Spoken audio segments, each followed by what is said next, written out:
What's up, everybody? I'd like to get our fourth chess lesson video going today.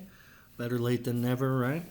Got a lot of things to go over in this lesson. The first thing I want to do is talk about how pieces are valued, which ones are more valuable. Now, the king is, of course, and I'm sorry, the white pieces are a little washed out. I'll try and keep turning the board so that you can see better. The king is obviously the most valuable piece. It has an infinite value because if it gets captured, the game is over, or if it gets checkmated, rather.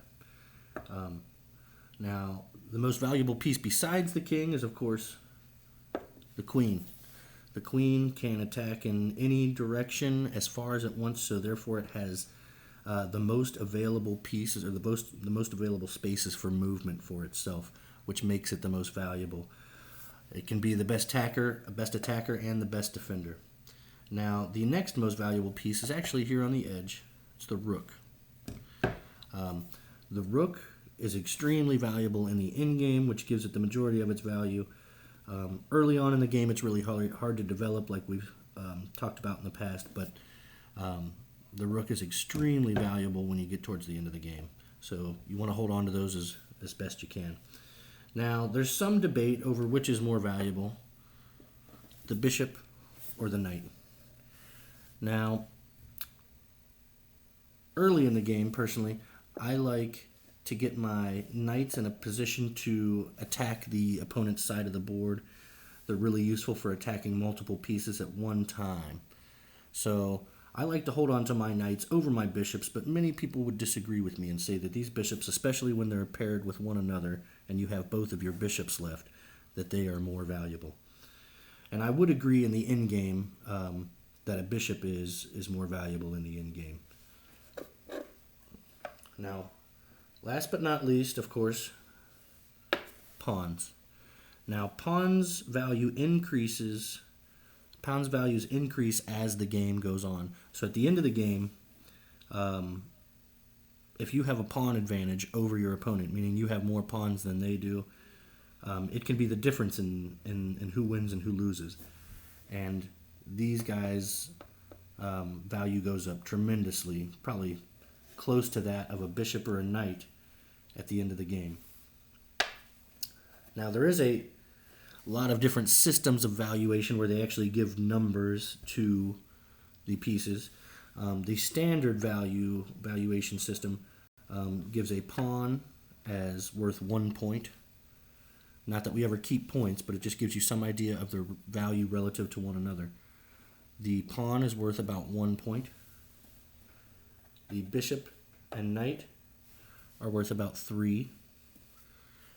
The rook is worth about 5. The queen is worth about 9. And the king, of course, is infinite. So queen 9, rook 5, bishop and knight 3, and pawn 1.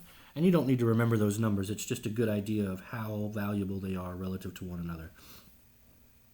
Now, a lot of people would say that 3 minor pieces, like 2 knights and a bishop or 2 bishops and a knight, are worth more than 2 rooks because there's more mobility in the 3 pieces than there are with the 2 rooks. A lot of people would also say that 3 minor pieces are worth more than 1 queen because your options, again, are more plentiful. You have more movement options when you have these 3 pieces compared to the 1 queen. So that just gives you a good, quick idea of how important each piece is. So now that we've got that, I want to go over a couple quick things, a couple refreshers, and then tell you about a lesser-known rule. Now, one thing I do want to mention, because I ran into something with one of our chess club members this week, is I want to make sure everybody knows that pawn promotion is a thing. Now, pawn promotion is when one of your pawns, at some point in the game, gets all the way to the other side of the opponent's board. So pretend we're deep into this game, the pieces are all over the board, and one of my pawns has made it completely to the other side. When that happens, as I move into this space, I get to change this pawn. It can be promoted into another piece.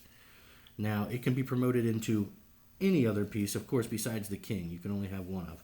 But it can be promoted into a queen, a bishop, a knight, or a rook. Now, a queen can move all the same ways that a rook and a bishop can. So there's no real point to ever promoting into a bishop or a rook.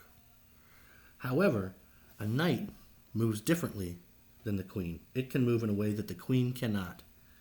So every once in a while, it can be valuable to, instead of promoting your pawn into another queen, and you can have multiple queens on the board, is to promote it into a knight instead. And when that would be useful is if when you're promoting, it might put the king or the opponent's queen or the opponent's rook in a position of attack from that space. So if this were to turn into a knight instead of being promoted into a queen, it would have the ability to immediately attack a piece, or a space that's right where the knight can attack. So if they had a king here or here in the endgame, and you promoted your pawn into a knight, it would immediately be in checkmate. As where if you had promoted into a queen and the king were here or here, he would not be in checkmate. So that's an example of when promoting into a knight can be more useful than promoting into a queen. Now, usually, I think some chess boards come with multiple queens so that you can promote into a queen without having to indicate it any other way than just putting another queen on the board. But if you don't have an extra queen, you can stick a checker piece or even a coin, if it's not going to scratch up your board, under this pawn that's being promoted to indicate that it is now a queen.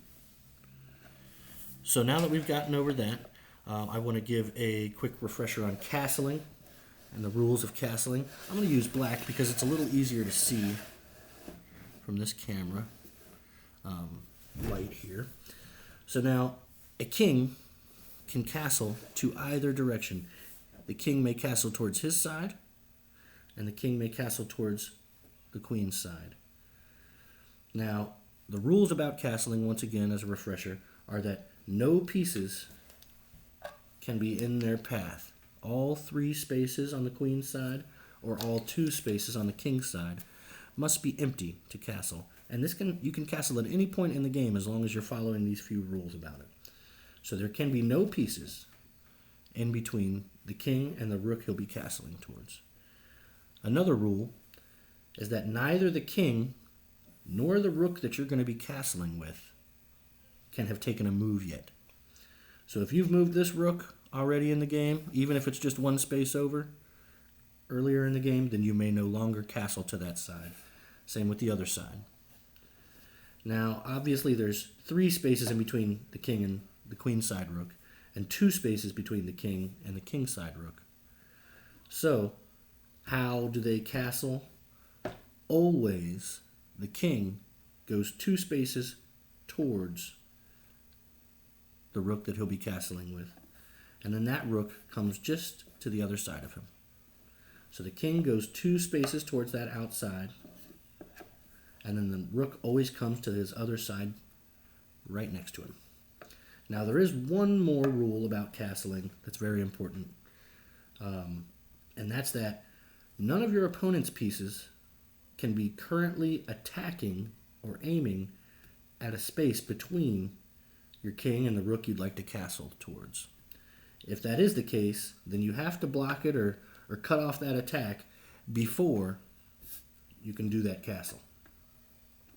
Now, of course, as with all chess moves, you cannot castle and be in checkmate when you castle. If there's somebody currently aiming at the rook space, if there's somebody currently aiming at the space that the king will move to during a castle, then you cannot castle. You cannot castle and then be in checkmate afterwards. And you also may not castle when you're in checkmate. So that's just a quick refresher on castling. One of our earlier videos also has an in-depth look at castling. But I just want everybody to remember that the spaces between the king and the rook have to be clear. There cannot be any opponent pieces attacking a space in between the rook and the king. And you cannot be in checkmate. and you cannot move into checkmate for a castle.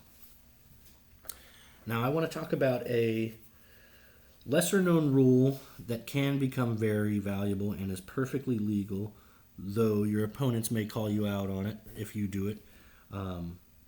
Honestly, if you're playing a game and you're getting ready to make this move, I would suggest telling your opponent so that they're aware. And it's always good to play on a fair plane with your opponent. So if they're not aware of that move and you're getting ready to do it, maybe offer them the chance to take back their previous move so that you can't do this move. Basically, this move is called en passant. It's a French word that I'm probably mispronouncing, but that's how I know it, as en passant. En passant is when one of your pawns, if I'm black here, say my pawn has already made it way up here, just to the opposite side of the board. I'm one space into their territory. Now, if they move a pawn which is lined up next to one of mine, if they move it 2 spaces, like you may in the beginning of the game, or before any pawn moves, its first move may be 2 spaces. So if they move that 2 spaces with one of their pawns, and you already have a pawn up along, for black it would be the 4th rank, for white it would be the 5th rank, but since I'm black, I've just moved to the 5th rank, and they are moving their pawn 2 spaces out. I may capture, even though they're adjacent, or I'm sorry, not adjacent, but right next to me. I may capture by moving in front of them, and then that piece is mine, even though I did not land on the space that pawn was on. It's the only capture that can happen without landing on the piece that you're capturing. And again, if your pawn has breached this side of the board, and it is on the first row of spaces in your opponent's territory, and then they move their pawn 2 spaces out, and it's only right after they move. You can't do it later on. It has to be right after they move that pawn out.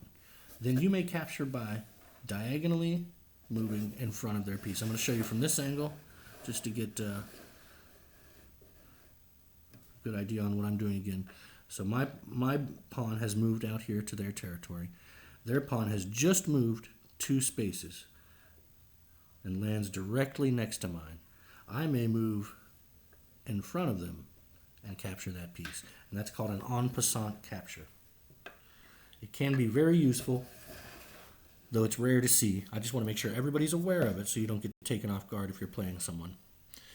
So now that we've gotten past some of those refreshers and en passant and the valuation of pieces, I want to talk more about some of the openings that my class gets into, my chess club class when we've had it, and how you might use these. Now, the first one and simplest one is called Scholar's Mate. I'm not totally certain, but I think it's called Scholar's Mate because anybody who begins to study the game of chess knows it. It's probably the first opening that anybody tries, and some of you may have even figured it out before you even knew there was a name for it. And it begins like this. The king's pawn gets moved out, which is a common move at the beginning of the game. So I've moved my king's pawn to d4. Now, often a common response for black is to move their pawn to meet it at d5.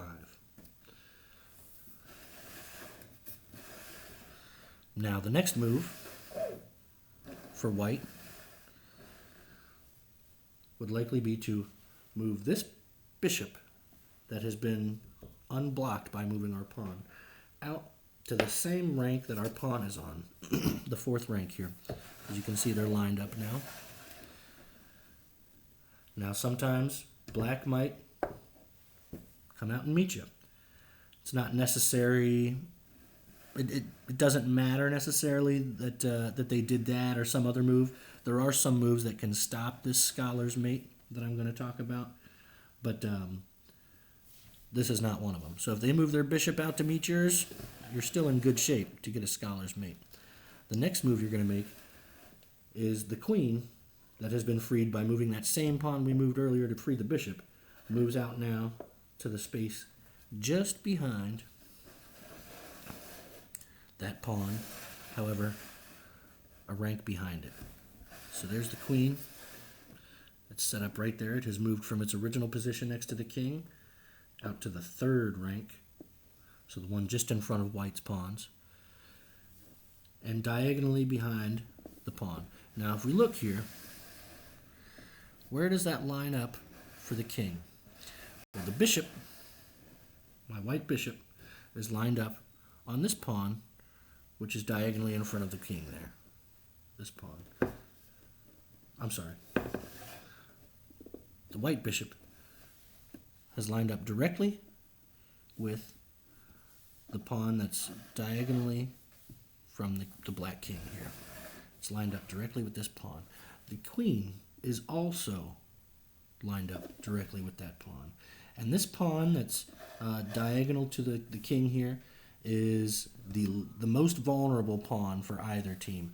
There's no other piece which defends this pawn than the king. Every other pawn has pieces that defend it that are not the king. The rook defends the edge pawns. The pawns that are just inside of that are defended by the bishops generally at the start of the game. And the queen can defend all three of these center pawns. So this pawn is very vulnerable. I now have my queen lined up with it and my bishop. Now, unless black catches on and makes a move which will stop this scholar's mate, and it can be a pretty simple move, even as simple as moving out that king's pawn. It's not the move I would recommend, but that's one of them. And probably more preferably would be moving this knight here on the king's side out to that spot, so we're now guarding that vulnerable pawn with our knight. But if they do not, say they make another move, and it can be nearly any other move. Let's, for instance, move this other knight. It's common for people to want to get their knights out early. So say they move the wrong knight, they move that other knight. Then we come down with our queen for the scholar's mate. We take the pawn, which is diagonal to the king. Now, most people would say, but your queen is going to get captured by the king. But remember, we've lined up our bishop with that same space. So the queen is defended by the bishop, and the king cannot move into checkmate. Now, where can the king go to get out of this? Absolutely nowhere. There are only two spaces available next to the king. The one directly in front of him and the one towards his rook. Neither space is free because the queen is attacking both of them and the king cannot move into checkmate. So you've gotten a 4-move checkmate there. Now I'm going to do it again quickly.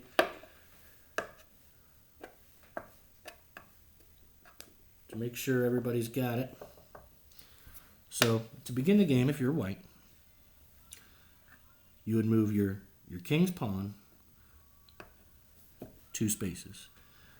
If your opponent matches that and brings a pawn out to meet him, as is often the case in the opening, then you have the option to start working towards a scholar's mate. Your next move as white would be to move your bishop out to the 4th rank, on the same rank as your pawn.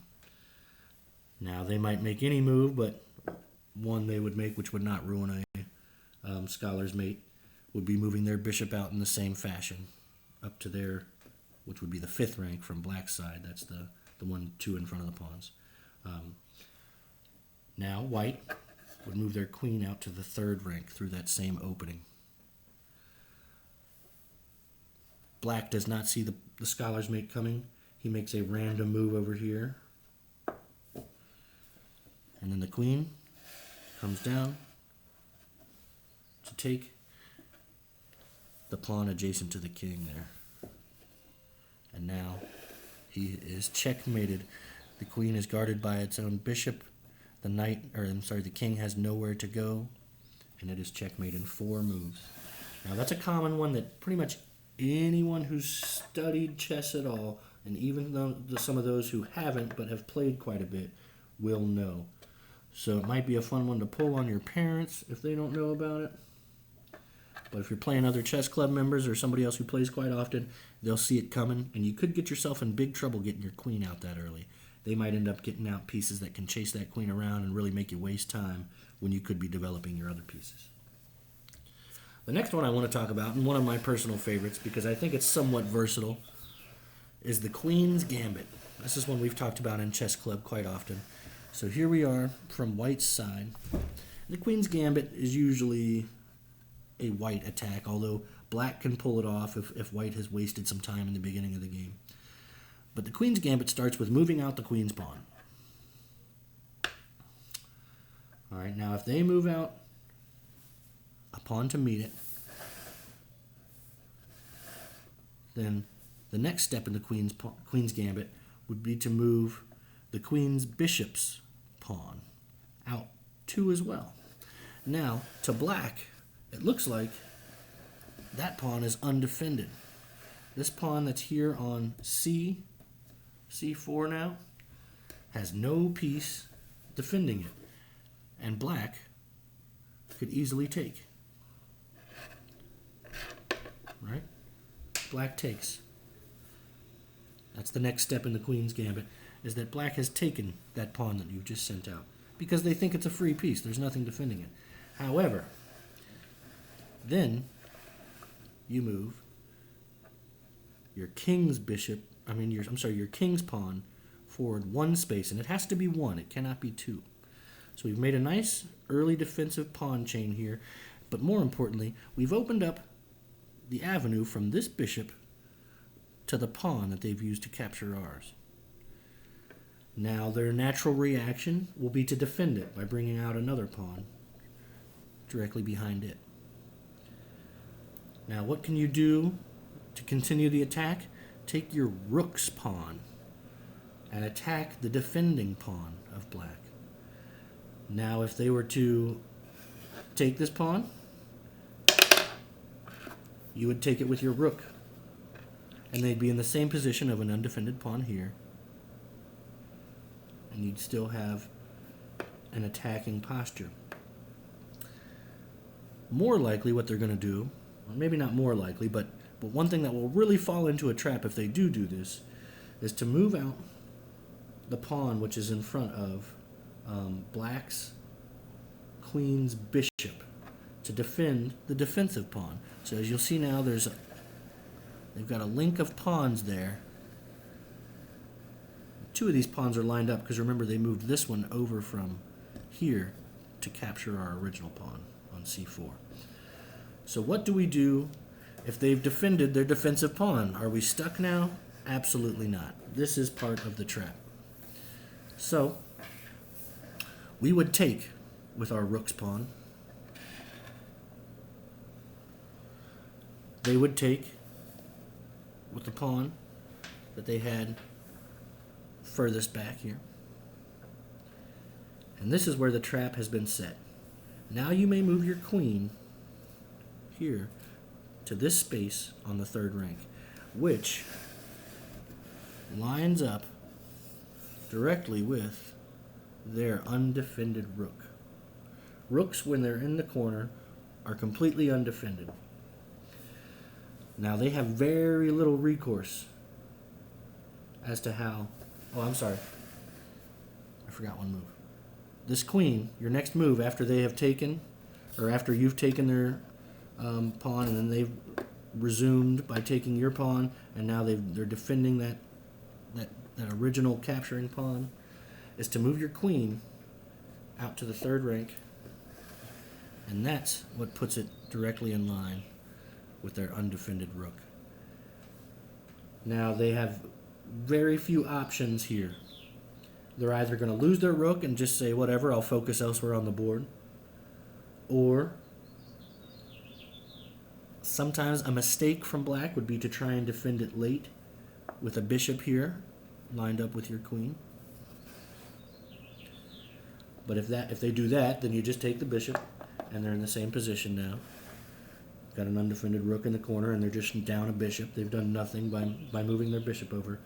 But probably the best defense for black, and remember this if you're ever on the receiving end of this tactic, is to move out the knight and consider it lost It's worth less than the rook, so we're willing to lose that instead of the rook. If they were to move this rook out, the queen would capture it. I'm sorry, if they were to move that knight out, the queen would capture it. Then black would move this bishop in front of its own queen, so it is now blocking the queen from this check that we were put in. But also, as you can see back here, there's now nothing between the queen, black's queen, and black's rook. So black's rook is now defended.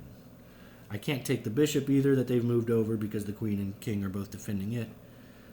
So they've lost a knight, but it's probably the best of all scenarios if they've already fallen into the trap. So if you are the black pieces and you're defending against the queen's gambit and you've fallen into the trap, remember that sacrificing your knight is the best way out and will cause you the least damage. You sacrifice your knight and then you move your bishop over to block the check. I'm going to run through it again one more time because it can be confusing. And for this opening, I mean, it depends a lot on how your opponent responds to these opening moves. If you start getting into the queen's gambit and they're not biting, they're not taking, so you've moved out your queen's pawn to the 4th rank, they've come out to meet it. Now you've set up your c pawn as a trap. They might not take it. They might see it coming. They might see that your bishop will be lined up with it very easily. This bishop here is lined up with it just with the simple move of one pawn. We've cleared the way for our bishop. And they might see that, so they might not take. In that case, perhaps they move another piece out, like one of their knights, say. If that's the case, I would capture that pawn with the c pawn so that I've at least now exchanged one of my side pawns for one of their center pawns. Their center pawns are more valuable than my side pawn. I'm willing to make that exchange. The correct defense for the queen's gambit would be to move out the queen's bishop's pawn to defend the original pawn. Now, even if I do capture, then they're going to bring a pawn back into the center, and we'll just both be short of our c pawns here.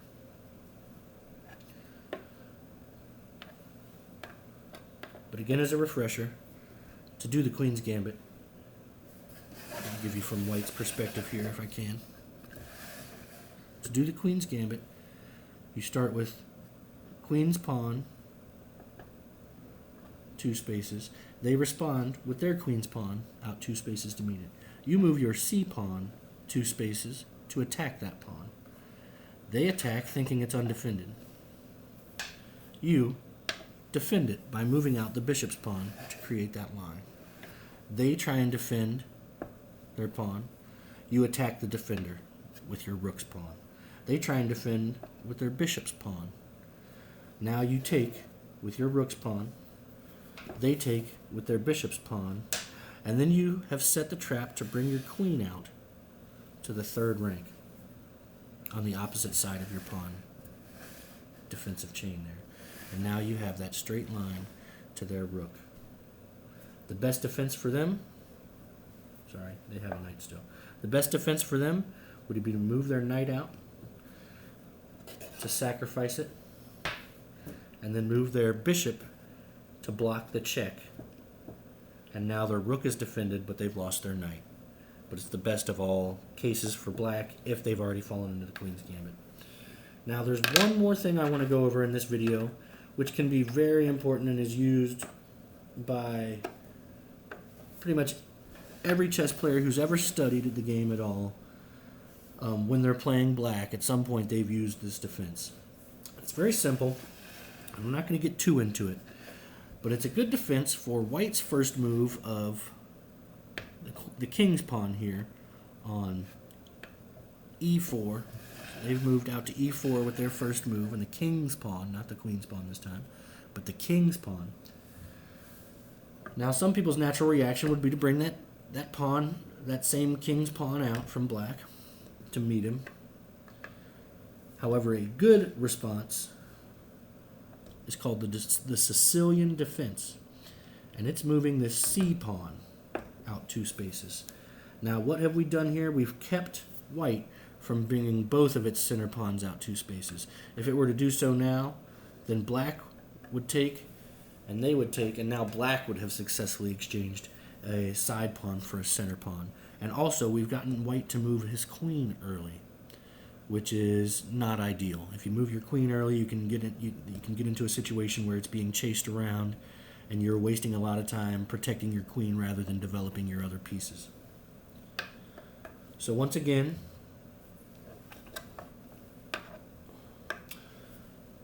if white starts with the king's pawn out 2 spaces,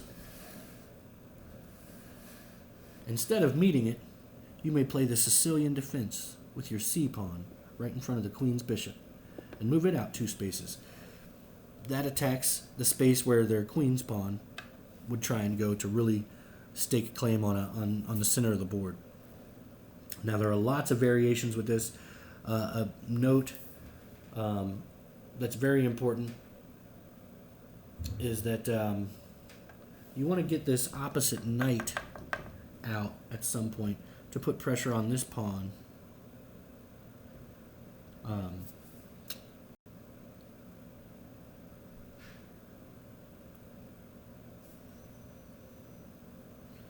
This knight here should probably come out at some point to put pressure on those center pawns, to help put pressure on those center pawns. Really, both knights at some point, however, this knight particularly so. Now, I do encourage everybody to look up some of these. If anything's confusing, of course, YouTube and anything on the internet you can find related to these things will always be helpful. If you're having trouble seeing my board, because I know it's not the best camera setup, then that would be a great way to get a clear look at some of those moves. I hope you enjoyed this lesson. If you have any questions at all, give me a shout. I'd be glad to elaborate or clarify. Thanks again, everybody, for joining us, and let me let you see my face. Peace out.